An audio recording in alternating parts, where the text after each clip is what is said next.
Assalamualaikum warahmatullahi wabarakatuh.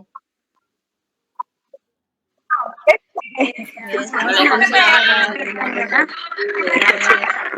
Selamat pagi saudara semua.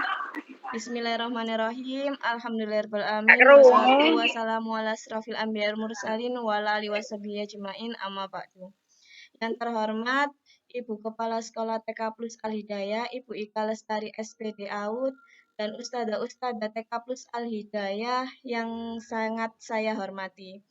Pertama-tama, marilah kita panjatkan puji syukur kehadirat Allah Subhanahu wa Ta'ala karena kita masih diberikan kesehatan sehingga dapat mengikuti kegiatan ini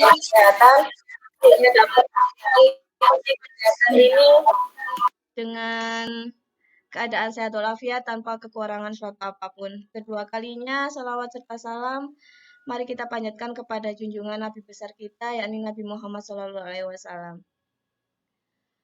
Sebelum itu, izinkan saya untuk membacakan alur dari kegiatan kita hari ini. Yang pertama adalah sambutan dari Ibu Kepala Sekolah TK Plus Al-Hidayah. Kemudian yang kedua adalah diskusi atau pengimbasan tentang budaya positif di lingkungan sekolah serta keyakinan kelas dan segitiga restitusi. Untuk alur yang pertama, marilah kita buka kegiatan pagi hari ini dengan bacaan Bismillah. Bismillahirrahmanirrahim. Selanjutnya, alur yang kedua yakni adalah sambutan Kepala Sekolah kepada Ibu Ika Lestari SPD AUD. Waktu dan tempat saya persilahkan.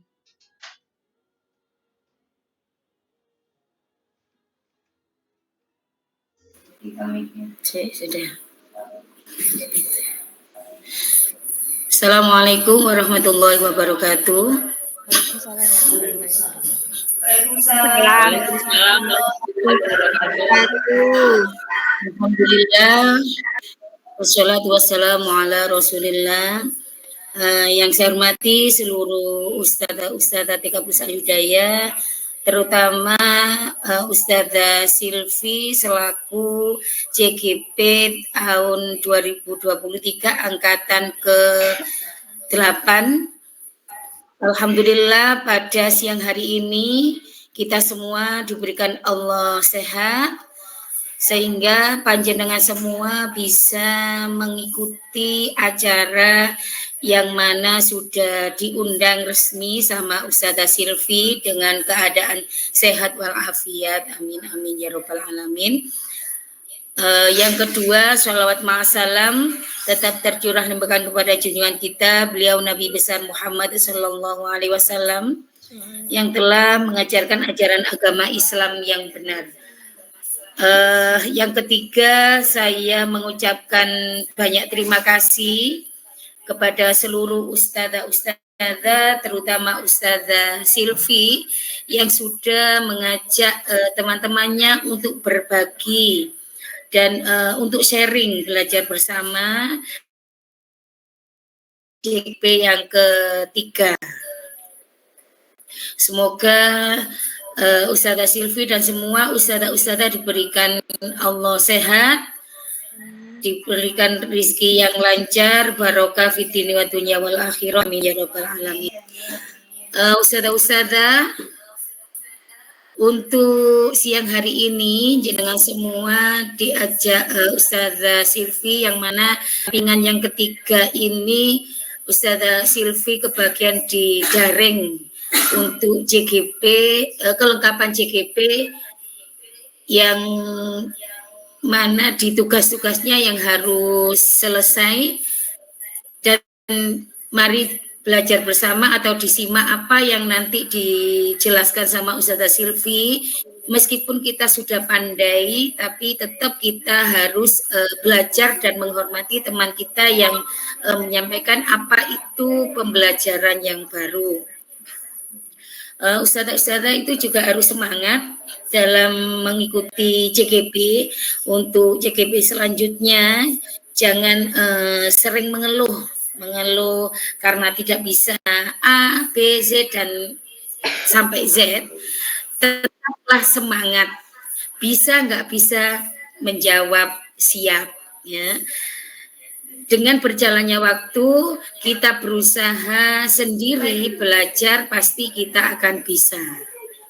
Di mana yang sudah mengalami itu di Ustazah Ayu dan Ustazah Evi, yang mana tugas kemarin harus membuat video dan yang lainnya. Berusahalah sendiri dulu. Jika nanti sudah mentok tidak bisa, maka kita minta bantuan teman yang sudah profesional, yang sudah bisa dalam IT.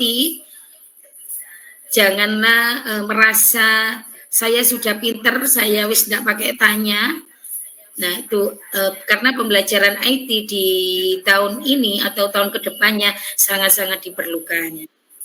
Tetap semangat ustazah-ustazah semua, semoga kegiatan hari ini berjalan lancar dan Ustazah Silvi diberikan kesehatan, Ustazah Ririn juga yang besok ada pendampingan di TK Plus Indo ini, semoga diberikan kesehatan semuanya, semua ustazah-ustazah bisa menjalankan tugas dengan maksimal, tidak ada yang sakit, amin amin ya rabbal alamin. Nah, cukup itu dari saya. Pesan saya tetap semangat dan janganlah malu bertanya dan janganlah berhenti untuk belajar dan belajar.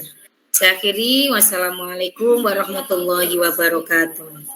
Waalaikumsalam warahmatullahi wabarakatuh. Terima kasih Bu Ika atas sambutannya. Semoga sambutan dari Bu Ika menjadikan motivasi untuk kita menjadi yang lebih baik lagi. Alur selanjutnya adalah pemberian materi, yang dimana pemberian materi ini akan saya sendiri yang akan menyampaikan. Saya mohon izin untuk share screen.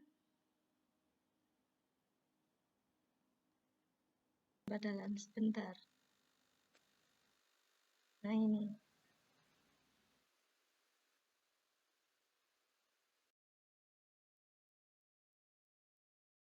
Sampun muncul Ustazah.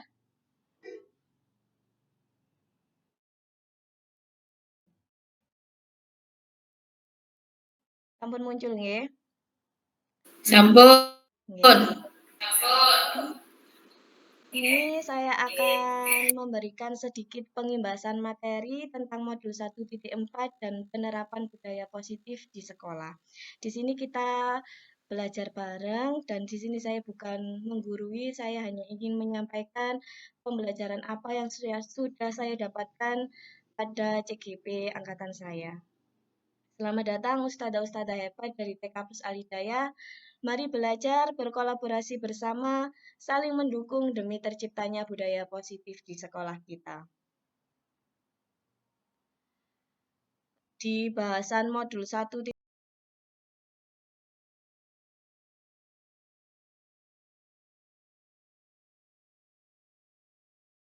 ini masih loading. Nah, di sini kita akan membahas beberapa poin. Yang pertama adalah perubahan paradigma belajar, kemudian disiplin positif, kebutuhan dasar manusia, motivasi perilaku manusia, posisi kontrol restitusi, keyakinan kelas, serta segitiga restitusi. Di sini, budaya positif itu merupakan nilai-nilai atau kebiasaan baik yang diterapkan di sekolah yang diharapkan akan membantu tercapainya profil belajar Pancasila. Kemudian yang pertama ada paradigma perubahan belajar. Paradigma ini itu merupakan pembelajaran yang berorientasi pada penguatan kompetensi dan pengembangan karakter yang sesuai dengan nilai-nilai profil belajar Pancasila. Kemudian yang kedua ada disiplin positif. Disiplin sendiri memiliki arti melakukan sesuatu untuk mewujudkan kepatuhan yang tujuannya agar anak memiliki disiplin diri sehingga bisa mempunyai perilaku yang mengacu pada nilai-nilai kebajikan universal dan memiliki motivasi intrinsik bukan dari ekstrinsik atau motivasi dari luar. Jadi, disiplin itu harus timbul dari kesadaran diri masing-masing individu, bukan dari pengaruh peraturan, takut dihukum atau untuk menyenangkan guru, ataupun mendapatkan pujian. Dengan siswa memiliki disiplin diri secara tidak langsung adalah menerapkan budaya positif di sekolah. Kemudian kebutuhan dasar manusia. Jadi manusia itu memiliki kebutuhan-kebutuhan dasar. Ada 5, yang pertama adalah bertahan hidup, yang kedua adalah kesenangan, yang ketiga penguasaan, yang keempat kasih sayang dan rasa diterima, serta yang kelima adalah kebebasan. Di mana kebutuhan bertahan hidup sendiri ada yang bersifat fisiologis, yakni berupa kesehatan, rumah, dan makanan, kemudian bersifat biologisnya sebagai bagian dari reproduksi. Kemudian manusia juga membutuhkan kesenangan. Nah, kebutuhan untuk mencari kesenangan ini bisa dilalui dengan cara bermain, tertawa, bercanda, dan lain-lain. Kemudian yang ketiga adalah penguasaan. Penguasaan ini power yang berhubungan dengan kekuatan untuk mencapai sesuatu, menjadi kompeten, dan diakui atas prestasi atau yang telah dicapainya. Yang keempat ada kasih sayang dan rasa diterima, kebutuhan akan hubungan dan koneksi sosial, kebutuhan untuk memberi dan menerima kasih sayang, serta kebutuhan untuk merasa menjadi bagian dari suatu kelompok. Dan yang kelima, kebutuhan dasar manusia yaitu kebebasan. Anak-anak dengan kebutuhan kebebasan, mereka perlu banyak bergerak. Nah, seperti kita ketahui bahwa anak TK itu suka dengan bergerak ke sana kemari. Kemudian mereka suka mencoba hal-hal yang baru, suka mencoba-coba dan tidak ingin dikekang. Selanjutnya, yang keempat ada motivasi perilaku manusia, yakni motivasi adalah dorongan yang timbul dalam diri, baik sadar atau tidak, untuk melakukan tindakan dengan tujuan tertentu. Seperti motivasi untuk menghindari ketidaknyamanan atau hukuman, ini termasuk dari motivasi eksternal. Kemudian motivasi untuk mendapatkan imbalan atau penghargaan dari orang lain, ini juga termasuk motivasi internal. Dan untuk menjadi orang yang mereka inginkan dan menghargai diri sendiri dengan nilai-nilai mereka percaya. Nah, ini termasuk motivasi intrinsik atau yang muncul dari dalam diri anak tersebut. Selanjutnya, yang kelima, ada posisi kontrol restitusi, di mana restitusi sendiri adalah proses menciptakan kondisi bagi murid untuk memperbaiki kesalahan mereka, sehingga mereka bisa kembali ke kelompok mereka dengan karakter yang kuat. Restitusi merupakan proses kolaboratif yang mengajarkan murid untuk mencari solusi masalah mereka, membantu murid berpikir tentang orang seperti apa yang mereka inginkan, dan bagaimana mereka harus memperlakukan orang lain. Program disiplin positif yang berpusat pada murid yang dikembangkan oleh Diana Gosen dengan pendekatan restitusi atau bisa disebut dengan 5 posisi kontrol. Adapun 5 posisi kontrol tersebut diterapkan oleh seorang guru, orang tua, ataupun atasan dalam melakukan kontrol. Nah, di sini posisi kontrol restitusi terbagi menjadi 5, yakni ada posisi penghukum, yang kedua adalah posisi pembuat merasa bersalah, yang ketiga adalah posisi menjadi teman, pemantau, serta manajer. Jadi melalui video yang akan saya putar berikut ini, kita bisa mengetahui kita selama ini itu sudah berada di posisi mana sih? Seperti itu. Selanjutnya ada posisi penghukum. Di sini akan saya putarkan sedikit cuplikan video tentang posisi penghukum. Guru sebagai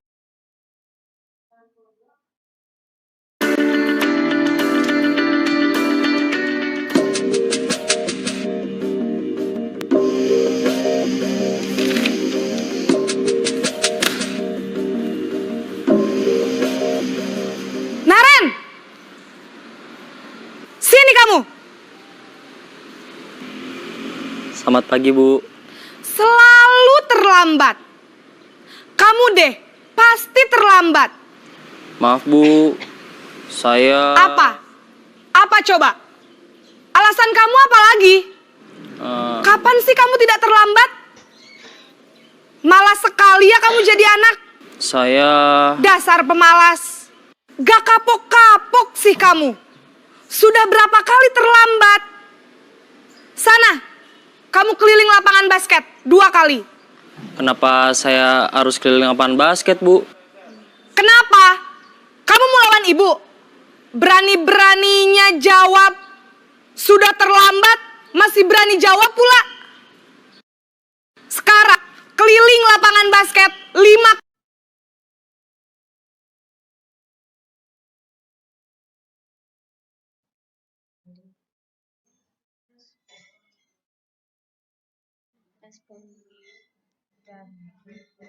kali sekalian, biar kapok. Cepat, pergi sana ke lapangan basket. Posisi penghukum biasanya berbicara dengan nada tinggi, menghardik, menunjuk-nunjuk, berkaca pinggang, membentak-bentak, menyakiti, dan menyindir. Hukuman dapat berupa fisik atau verbal. Dampaknya, murid menjadi pendendam, pemberontak, tidak menyukai guru atau mata pelajaran yang diajarkan. Selanjutnya, ada cuplikan video ketika posisi guru menjadi pembuat merasa bersalah.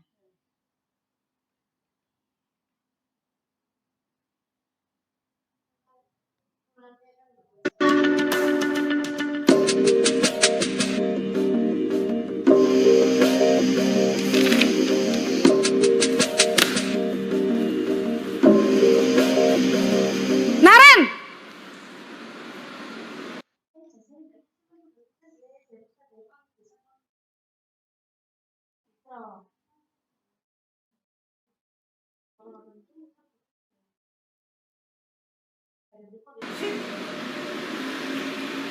Selamat pagi, Bu. Naren. Kamu kenapa terlambat lagi, nak? Di sini ada cuplikan video guru sebagai teman.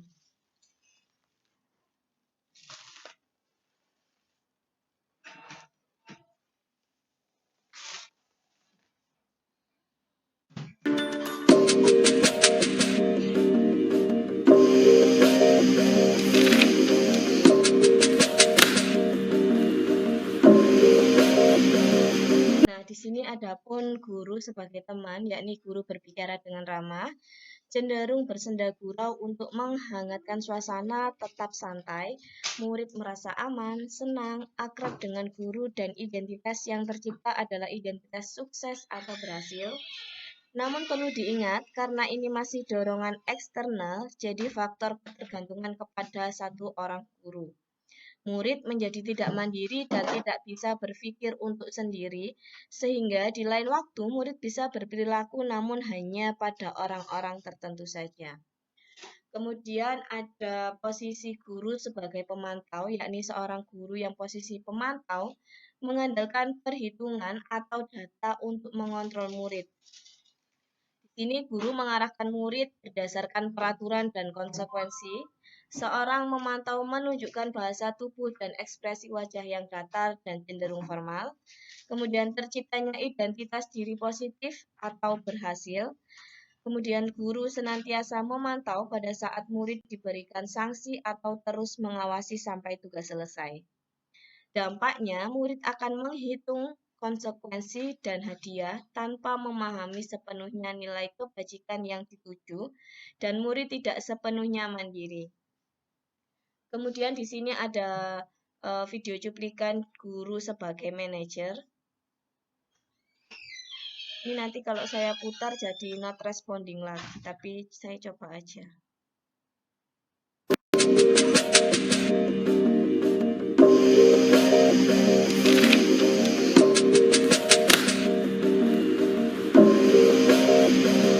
Naren!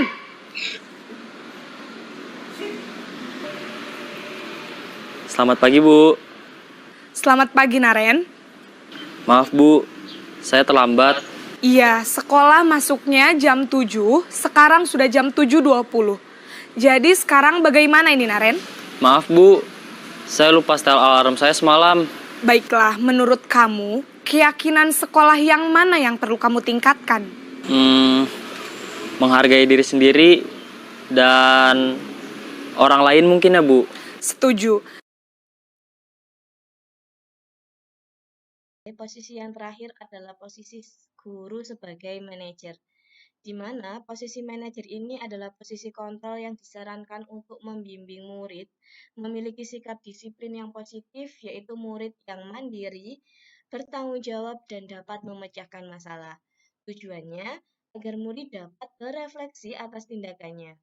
Suara manajer netral, tidak emosional, tidak terlalu ramah, dan tidak bernada tinggi. Sehingga tercipta identitas positif atau berhasil. Kemudian guru akan dengan tulus mengajukan pertanyaan-pertanyaan bermakna agar membuka pikiran mereka.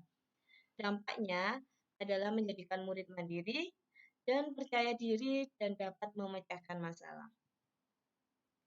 Ustadzah-ustadzah yang hebat, setelah melihat dan menyimak 5 posisi kontrol tadi, kira-kira selama ini kita sudah menjadi posisi guru yang nomor berapa? Dan kira-kira posisi mana sih yang paling ideal atau yang dapat menunjang motivasi intrinsik murid?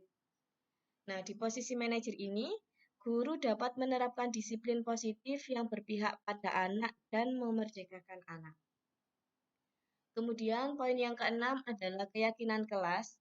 Keyakinan kelas ini sebuah keyakinan yang diyakini bersama yang berasal dari penyatuan pikiran untuk menjadi nilai-nilai kebajikan untuk ditirukan atau diturunkan di kelas-kelas.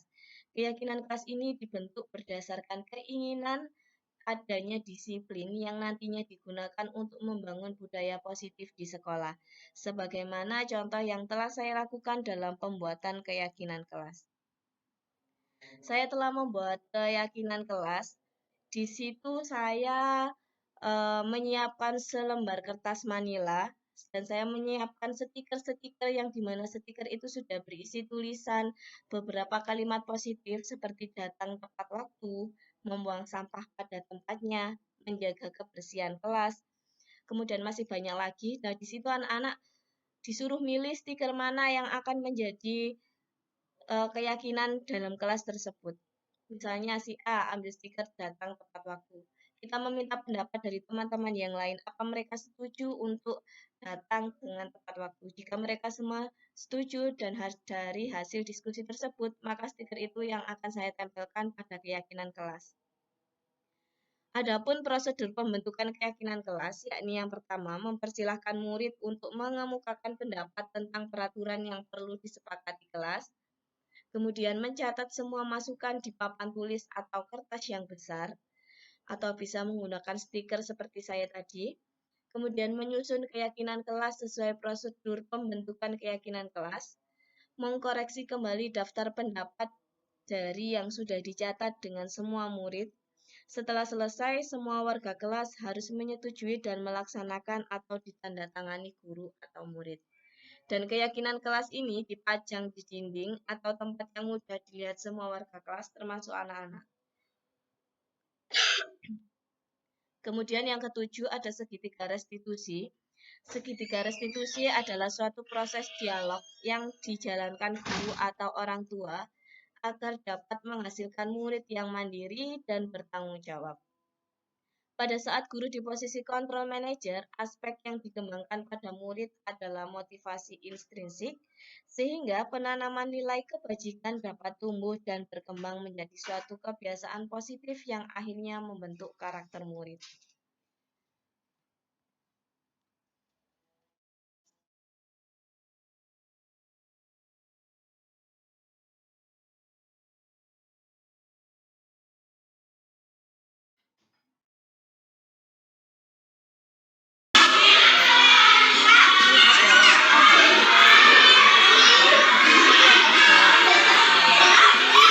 Dilepas.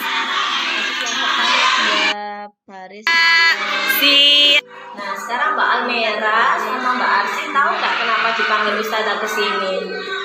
Tahu. Kenapa? Apa? Yang benar itu baik nggak ya? Tidak baik. Boleh nggak kita bertengkar? Tidak. Nah, dari tahapan segitiga restitusi, yang pertama adalah menstabilkan identitas. Tujuannya adalah untuk mengubah identitas anak dari orang yang gagal karena melakukan kesalahan menjadi orang sukses. Kemudian kita membantu anak tenang dan kembali pada suasana hati di mana proses belajar dan penyelesaian masalah bisa dilakukan. Kemudian jangan mengkritik murid yang sedang mengalami identitas gagal karena tidak akan ada perubahan. Pernyataan atau pertanyaan yang biasanya diajukan pada tahap ini adalah berbuat salah itu tidak apa-apa. Kemudian tidak ada manusia yang sempurna. Saya juga pernah melakukan kesalahan seperti itu. Kita bisa menyelesaikan ini. Atau ibu tidak tertarik mencari yang salah, tetapi ingin mencari solusi dari permasalahan ini. Kamu berhak merasa begitu, dan apakah kamu yang sedang menjadi teman yang baik buat dirimu sendiri? Kemudian yang kedua adalah tahap validasi tindakan yang salah, di mana setiap tindakan yang dilakukan dengan suatu tujuan, yaitu memenuhi kebutuhan dasar. Kemudian guru juga harus memahami alasan dibalik tindakan murid tersebut. Pertanyaan ataupun pertanyaan yang biasanya diajukan pada tahap ini bisa seperti, padahal kamu bisa melakukan yang lebih buruk dari ini ya, atau kamu pasti punya alasan mengapa melakukan ini. Kamu patut bangga pada dirimu sendiri karena kamu telah melindungi sesuatu yang penting buatmu, atau kamu boleh mempertahankan sikap itu, tapi harus menambah sikap yang baru. Kemudian tahap yang terakhir adalah menanyakan keyakinan. Keyakinan ini biasanya adalah keyakinan kelas yang sudah disepakati. Yakni pada tahap ini anak dihubungkan dengan nilai-nilai yang dia percaya, seperti keyakinan kelas atau keyakinan yang ada pada keluarganya. Kemudian penting untuk menanyakan pada anak kehidupan seperti apa nantinya yang diinginkan. Mau jadi orang yang sukses, bertanggung jawab, bisa dipercaya, atau yang lainnya. Pernyataan yang biasa diajukan pada tahap ini adalah apa yang kita percaya sebagai kelas atau keluarga. Apa nilai-nilai umum yang telah kita sepakati? Apa bayangan kita tentang kelas yang ideal? Kamu mau jadi orang yang seperti apa? Dalam menerapkan segitiga restitusi, ada beberapa hal yang perlu diperhatikan, yaitu yang pertama, perilaku yang salah perlu dikaitkan dengan nilai-nilai atau keyakinan yang telah dibuat. Yang kedua, kesediaan murid untuk memperbaiki kesalahannya. Kemudian, pemecahan masalah seharusnya relevan atau memiliki hubungan dengan masalah yang ada. Perlu adanya usaha perbaikan dari pihak yang berbuat kesalahan, serta perlu didedikasikan waktu dari pihak yang berbuat salah, menanyakan kapan akan memulai usaha perbaikannya. Dengan menerapkan segitiga restitusi, diharapkan kita sebagai guru dapat memposisikan sebagai manajer dengan mengajukan pertanyaan yang bermakna yang dapat membuat murid menjadi lebih percaya diri, mandiri, dan bertanggung jawab. Penerapan ketiga tahapan dalam segitiga restitusi tergantung pada berat atau ringannya masalah. Bila masalah tersebut ringan, maka tidak perlu menjalankan segitiga restitusinya secara beruntun. Bahkan, biasanya dengan menanyakan apa keyakinan yang kita sepakati saja, anak-anak sudah tahu. Dan harapannya murid menjadi lebih kuat serta pribadi membuka wawasan murid agar dapat menyelesaikan masalahnya sendiri dan semakin percaya diri, mandiri, dan merdeka. Terima kasih. Itulah modul dari budaya positif yang bisa saya imbaskan kepada ustadzah-ustadzah semuanya. Barangkali di sini ada ustadzah-ustadzah yang mau bertanya atau mungkin yang kurang dimengerti dari penjelasan saya, bisa angkat tangan ya. Nanti kita diskusikan bersama karena di sini saya juga belajar. Monggo ustadzah, apa ada yang ingin bertanya?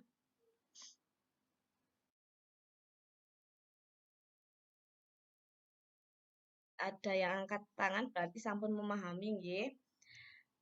Alhamdulillah. Terima kasih saya ucapkan kepada ustadzah-ustadzah semua sudah meluangkan waktunya untuk mengikuti pengimbasan materi budaya positif dan segitiga restitusi serta keyakinan kelas. Semoga ilmu yang saya sampaikan hari ini dapat menambah wawasan kita serta dapat membuat kita maju untuk menjadi pribadi yang lebih baik serta sekolah yang lebih baik lagi. Saya sebagai moderator serta pembawa pemateri pada hari ini, saya mengucapkan terima kasih yang sebesar-besarnya dan saya meminta maaf yang sebesar-besarnya dari awal hingga akhir.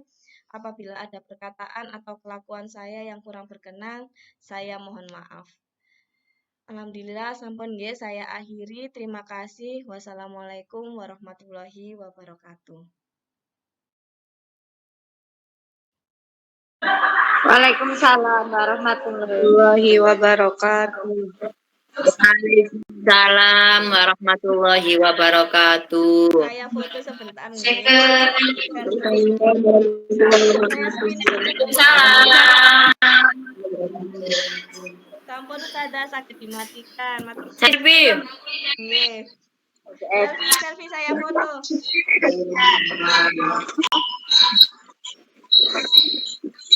Ya, sampun boleh keluar meninggalkan gimmicknya.